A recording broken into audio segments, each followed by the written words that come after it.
Students, welcome to my channel সহজ রসায়ন।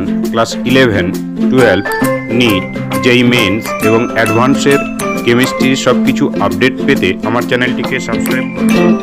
পাশে থাকা বেল আইকনটিতে প্রেস করো। অনেক অনেক লাইক ও শেয়ার করো। ওকে, ভিএসিপিআর এর অ্যাপ্লিকেশান থেকে আমরা কিন্তু আজকে আমরা জানবো কিছু কম্পাউন্ড। কেমন ধরনের কম্পাউন্ড না, যাদের রেগুলার স্ট্রাকচার আছে,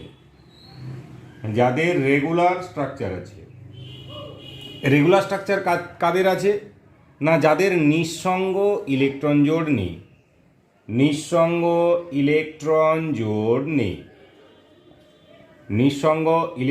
জোড় নেই এই রকম কম্পাউন্ডের ক্ষেত্রে আমরা কিন্তু হাইব্রিডাইজেশন জানবো, তার গঠন জানবো, বন্ধন কোণ সম্পর্কে আমরা ধারণা পাবো। যেমন কতগুলো কম্পাউন্ড আমরা ভাবি। 1 নম্বরে PCl5, 2 SF6, 3 নম্বরে IF7, 4 নম্বরে ধরো এখানে দেওয়া হলো BF3।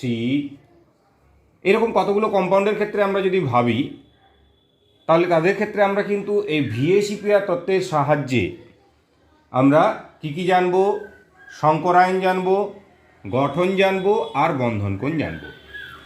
তো আগের দিন আমরা আলোচনা করেছিলাম, সেই মতো করেই আমরা শুরু করি। সাপোজ কাকে নিয়ে আলোচনা করব আজকে? PCl5 নিয়ে আমরা আলোচনা করব। PCl5 এর ক্ষেত্রে তাহলে আমরা প্রথম পয়েন্টে কি লিখব? কেন্দ্রীয় পরমাণু। PCl5 এর কেন্দ্রীয় পরমাণুকে ফসফরাস। কিভাবে ধরেছিলাম? যে অ্যাটমটি সংখ্যায় কম তাকে আমরা কেন্দ্রীয় পরমাণু হিসেবে ধরব। PCl5 এর ক্ষেত্রে আমরা দেখতে পাচ্ছি ফসফরাস কয়টি আছে? একটি। Cl কটা আছে? 5টা। যেহেতু ফসফরাসের সংখ্যা কম, তাই আমরা জেনারেলি আমরা ধরতে পারি যে ফসফরাস এখানে সেন্ট্রাল অ্যাটম। পরের লাইনে আমরা কি লিখেছিলাম? কেন্দ্রীয় পরমাণুর সর্ববহিস্থ কক্ষপথে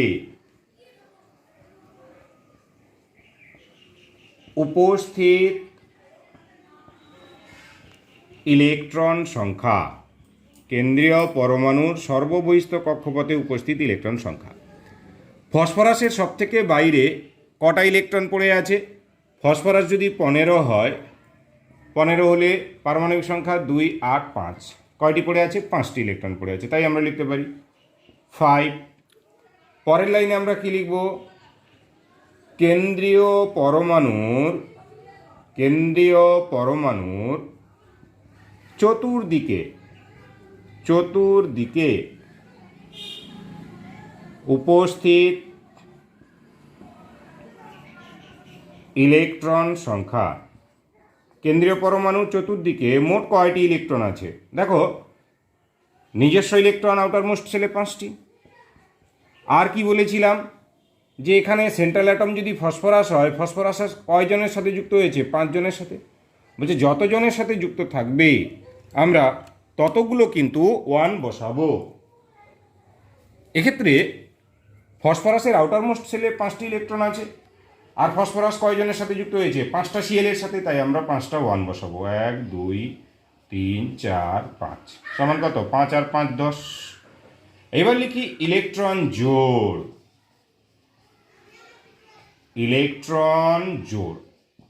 সমান কত? 10/2 = 5। ইলেকট্রন জোড়, এই ইলেকট্রন জোড়কে আমরা ইপি মানে ইলেকট্রন পেয়ার কি দিয়ে প্রকাশ করছি? Electron pair. ওকে, দেখো এবার চলে আসি ইলেকট্রন জোড় ইপি কত আছে? এখানে 5 হলে 2, 3, 4, 5 এই লিস্টের সাথে ম্যাচ করবে। এই লিস্টের সাথে যদি ম্যাচ করে, সেক্ষেত্রে আমরা দেখতে পাচ্ছি ইলেকট্রন জোড় 5 হলে হাইব্রিডাইজেশন হবে আমার sp3 ডিহাইব্রিডাইজেশন। sp3 ডিহাইব্রিডাইজেশন বলতে একটি S এর সাথে 3টি P আর একটি D সংকরায়নে অংশগ্রহণ করেছে। এক্ষেত্রে এই ধরনের আমরা গঠন পাবো। এটাকে আমরা বলছি সেন্ট্রাল অ্যাটম বা কেন্দ্রীয় পরমাণু, সেন্ট্রাল অ্যাটম বা কেন্দ্রীয় পরমাণু। এর সাথে 5 জন যুক্ত হয়ে আছে। এই বন্ডগুলোকে আমরা কি বলেছিলাম? Equatorial bond. Equatorial bond. আর উপরে নিচে যে লম্বালম্বি যেটা আছে 90 ডিগ্রি অ্যাঙ্গেলে, এই বন্ডগুলোর কথা আমরা কি বলেছিলাম? Axial bond. ওকে, তাহলে গঠনটা কেমন হবে? TBP, যাকে আমরা ইংলিশে বলছি trigonal bipyramidal. T for trigonal, B for bi, P for pyramidal. বন্ধন কোণ, ট্রাইগোনাল বাই পিরামিডাল, বা বাংলায় আমরা বলছি একে ত্রিকোণীয় দ্বিপিরামিডীয়। ওকে, বন্ধন কোণ কোথায় পাবো?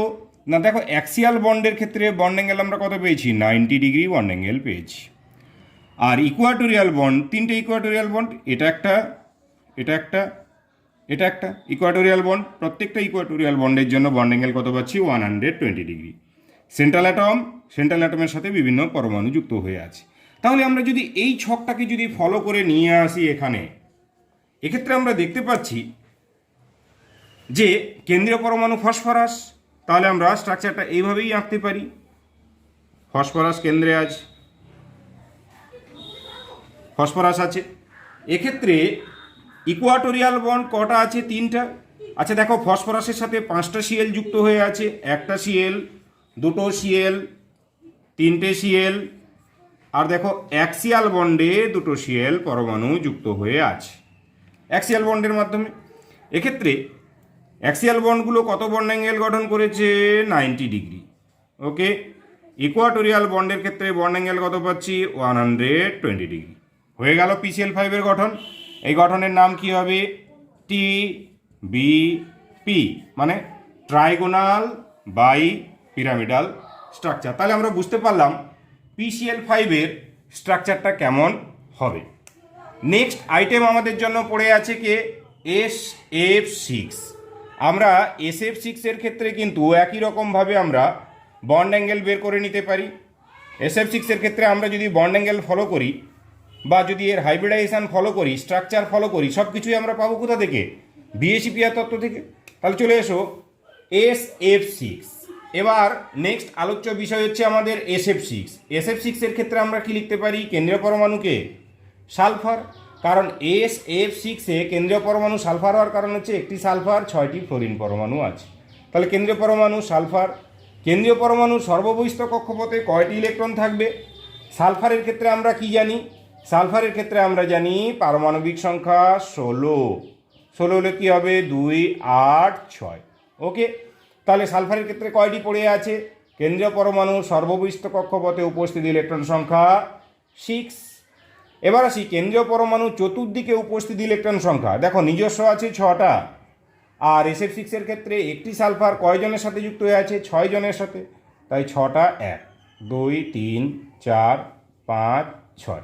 1, 2, 3, 4, 5, 6 সমান কত পেলাম আমরা? ইকুয়ালস টু 12 পাচ্ছি। তাহলে এক্ষেত্রে ইলেকট্রন জোড় কত পাবো? 12/2, 6। ইলেকট্রন জোড়কে ইলেকট্রন পেয়ার দিয়ে আমরা প্রকাশ করেছি। তাহলে ইলেকট্রন পেয়ারের ভ্যালু আমরা কত পেলাম? 6। 6 এর ক্ষেত্রে দেখো কোন লিস্টের সাথে ম্যাচ করেছে? এই যে ইলেকট্রন পেয়ার 6। তাহলে ইলেকট্রন পেয়ার 6 যদি হয়, হাইব্রিডাইজেশন কী হবে? sp3। গঠন কেমন হবে? এই ধরনের আমরা গঠন পাবো। এটা হচ্ছে সেন্ট্রাল অ্যাটম। এর সাথে 6 জন যুক্ত হয়ে আছে। দেখো, 1, 2, 3, 4 জন। 4টা ইকুয়াটোরিয়াল বন্ড। এই বন্ডগুলো সমস্ত ইকুয়াটোরিয়াল। আর 2টো অ্যাক্সিয়াল বন্ড। এটা একটা অ্যাক্সিয়াল বন্ড, এটি একটি অ্যাক্সিয়াল বন্ড। অ্যাক্সিয়াল বন্ডগুলোর ক্ষেত্রে বন্ড অ্যাঙ্গেল কত? 90 ডিগ্রি। আবার যদি ইকুয়াটোরিয়াল বন্ডের কথাও যদি ভাবি, সাপোজ এইরকম স্ট্রাকচারটা আছে সেন্ট্রাল অ্যাটম, এইটা ইকুয়াটোরিয়াল বন্ড। এই যে টোটাল বন্ড অ্যাঙ্গেল কত? 360। ক ভাগে আমরা ভাগ করেছি একে? টোটাল দেখো 4 ভাগে ভাগ করেছি। 1, 2, 3, 4। 360কে 4 দিয়ে ভাগ করলে 90। তাহলে ওভারঅল আমরা দেখতে পাচ্ছি অ্যাক্সিয়াল বন্ডও 90 ডিগ্রি, আবার ইকুয়াটোরিয়াল বন্ডও 90 ডিগ্রি। ওই জন্য এর বন্ড অ্যাঙ্গেল কত? 90 ডিগ্রি। এই গঠনকে আমরা কেমন ধরনের গঠন বলছি? অক্টাহেড্রাল গঠন বা অষ্টতলকীয় গঠন। তাহলে চলো এটা থেকে ফলো করে আমরা কি বলতে পারি? তাহলে এর কি হবে? স্ট্রাকচার পাবো আমরা এইরকম। সেন্ট্রাল অ্যাটমের কে? সালফার। সালফারের সাথে কে যুক্ত হয়ে আছে? 6টা ফ্লোরিন এইভাবে যুক্ত হয়ে আছে। 1, 2 3 4 5 6 অক্টাহেড্রাল শেপ পাচ্ছি। এর হাইব্রিডাইজেশন কেমন হবে? sp3d2 hybridization. শেপ হচ্ছে কি অক্টাহেড্রাল, অক্টাহেড্রাল শেপ পেয়ে গেলাম। আর এর বন্ড অ্যাঙ্গেল কত পাবো? না এর অ্যাক্সিয়াল বলো বা ইকুয়াটোরিয়াল, যেই বন্ড অ্যাঙ্গেলের কথাই বলো না কেন, প্রত্যেকটা বন্ড অ্যাঙ্গেলের ভ্যালু কত বেরোবে? 90 ডিগ্রি। ওকে, এইবার SF6 আমাদের ক্লিয়ার হয়ে গেছে। চলো IF7। IF7 ক্ষেত্রে আমরা দেখি, এক্ষেত্রে আমাদের IF7 সেন্ট্রাল অ্যাটম কি হওয়া উচিত? আমরা জানি সেন্ট্রাল অ্যাটম সেই অ্যাটমই হবে যে অ্যাটম তুলনামূলকভাবে সংখ্যায় কম থাকবে। IF7 ক্ষেত্রে আয়োডিন আছে একটি, আর ফ্লোরিন কয়টি আছে? 7টি ফ্লোরিন অ্যাটম আছে। তাহলে এক্ষেত্রে তুলনামূলকভাবে সংখ্যায় কে কম আছে? আয়োডিন আছে সংখ্যায় কম। তাহলে এক্ষেত্রে সেন্ট্রাল অ্যাটম আই হওয়া উচিত। তাহলে আমরা বলতে পারি SF6 মতো সেম স্টাইলেই বলছি যে IF7 ক্ষেত্রে কেন্দ্রীয় পরমাণুকে আই। কেন্দ্রীয় পরমাণুর সর্ববহিষ্ঠ কক্ষপথে উপস্থিত ইলেকট্রন সংখ্যা কটা? 7টা। কি করে পেলাম? এটা হচ্ছে হ্যালোজেন পরমাণু, বুঝলে? হ্যালোজেন পরমাণুর সর্ববহিষ্ঠ কক্ষপথে 7টি করে ইলেকট্রন থাকে। নাহলে তোমরা চাইলে 53 অ্যাটমিক নাম্বারের ইলেকট্রন বিন্যাস করে দেখবে 7টা পড়ে আছে। ফ্লোরিন, ক্লোরিন, ব্রোমিন, আয়োডিন, অ্যাসিটাইন, এদের সবার কিন্তু আউটার মোস্ট সেলে 7টি করে ইলেকট্রন আছে। তাই আয়োডিনের ক্ষেত্রে আউটার মোস্ট সেলে 7টি ইলেকট্রন আছে। কেন্দ্রীয় পরমাণু চতুর্দিকে কটা ইলেকট্রন আছে? তাহলে নিজস্ব কটা আছে? 7টা। আর কজনের সাথে যুক্ত হয়ে আছে? 7টা ফ্লোরিনের সাথে যুক্ত হয়ে আছে। তাহলে 7টা 1, 1 2 3 4 5 6 7, 7 আর 7 যোগ করলে কত? 14। তাহলে ইলেকট্রন জোড় সমান আমরা কত লিখবো? 14/2। 14/2 করলে আমরা কত পাচ্ছি? 7। তাহলে দেখো ইলেকট্রন জোড়ের ভ্যালু আমরা 7 পেয়ে গেছি। 7 মানে এই ছকে চলে এসো। 7 ক্ষেত্রে যদি আমরা এই ছকে চলে আসি, আমরা দেখতে পাবো sp3d3 সংকরায়ন। শেপ পাচ্ছি কেমন? এই ধরনের। একে আমরা বলছি PBP, পেন্টাগোনাল বাইপিরামিডাল। পেন্টাগোনাল বাইপিরামিডাল বা পঞ্চকোণীয় দ্বিপিরামিডীয়।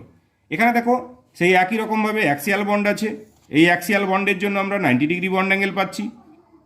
অ্যাক্সিয়াল বন্ড বাদে যে বন্ধনগুলো পড়ে আছে, যেমন এটা একটি বন্ধন, এদেরকে আমরা বলছি ইকুয়াটোরিয়াল বন্ড। এগুলো কি ধরনের বন্ড? Equatorial bond. এই ইকুয়াটোরিয়াল বন্ডের জন্য বন্ড অ্যাঙ্গেল কত? 72 ডিগ্রি। কীভাবে আমরা করেছি? 72 ডিগ্রি আগের দিনও দেখিয়েছি।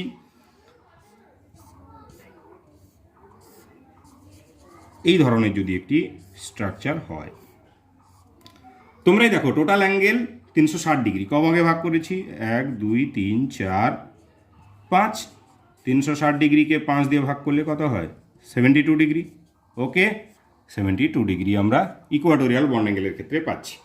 তাহলে PBP বা পঞ্চকোণীয় দ্বিপিরামিডীয় চলে এসো। তাহলে আমরা এখানে কি করতে পারি? স্ট্রাকচার IF7 ক্ষেত্রে আমরা সেম স্টাইলে স্ট্রাকচারটা বের করব।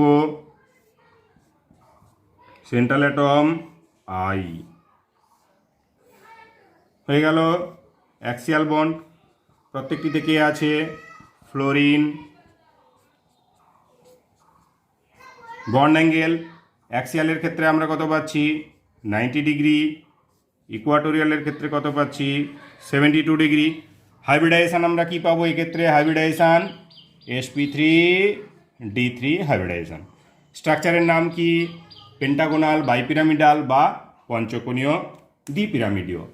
ওকে, IF7 কিন্তু আমাদের কমপ্লিট হয়ে গেল। নেক্সট আইটেম আমাদের কি পড়ে আছে? BF3।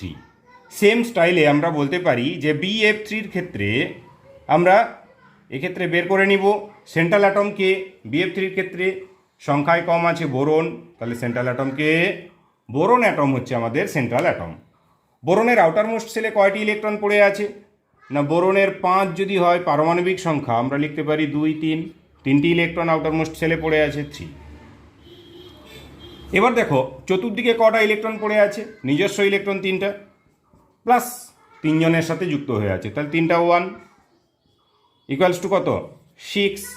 ইলেকট্রন জোড় তাহলে কত? 6/2 3। 6/2 3। 3 যদি ইলেকট্রন জোড় হয় তাহলে দেখো এই লিস্টের সাথে ম্যাচ করতে। 3 হলে কী হবে? sp2 সংকরায়ন, সেন্ট্রাল অ্যাটম এভাবে যুক্ত থাকবে। ত্রিকোণীয় সমতলীয় বা ট্রায়াঙ্গুলার প্ল্যানার।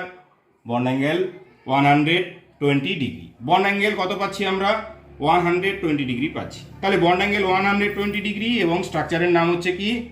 Triangular planner. তাহলে এইটার ক্ষেত্রে আমরা দেখি স্ট্রাকচার কেমন হওয়া উচিত। সেন্ট্রাল অ্যাটমকে বোরন, 3টি ফ্লোরিন পরমাণু যুক্ত হয়ে আছে। এক্ষেত্রে বন্ড অ্যাঙ্গেল কত হবে? 120 ডিগ্রি। হাইব্রিডাইজেশন কী হবে? sp2 হাইব্রিডাইজেশন হবে। স্ট্রাকচার কেমন হবে? Triangular planner. এই হচ্ছে রেগুলার স্ট্রাকচার। রেগুলার স্ট্রাকচার বলতে কেমন ধরনের স্ট্রাকচার? না, যে সমস্ত কম্পাউন্ডের ক্ষেত্রে লোন পেয়ার নেই, নিঃসঙ্গ ইলেকট্রন জোড় নেই, এইরকম স্ট্রাকচারকে আমরা বলছি রেগুলার স্ট্রাকচার। আজকে আমরা রেগুলার স্ট্রাকচারের ক্ষেত্রে কীভাবে হাইব্রিডাইজেশন, স্ট্রাকচার, বন্ড অ্যাঙ্গেল পাবো সেটা আমরা দেখলাম। নেক্সট ডেতে আমরা কিন্তু ইরেগুলার স্ট্রাকচার বা ডিস্টর্টেড স্ট্রাকচার, মানে লোন পেয়ার থাকবে, নিঃসঙ্গ ইলেকট্রন জোড় আছে, অথচ কীভাবে তার সংকরায়ন বের করব, গঠন বের করব, বন্ধন কোণ বের করব, সেটা নিয়ে আমরা আলোচনা করব।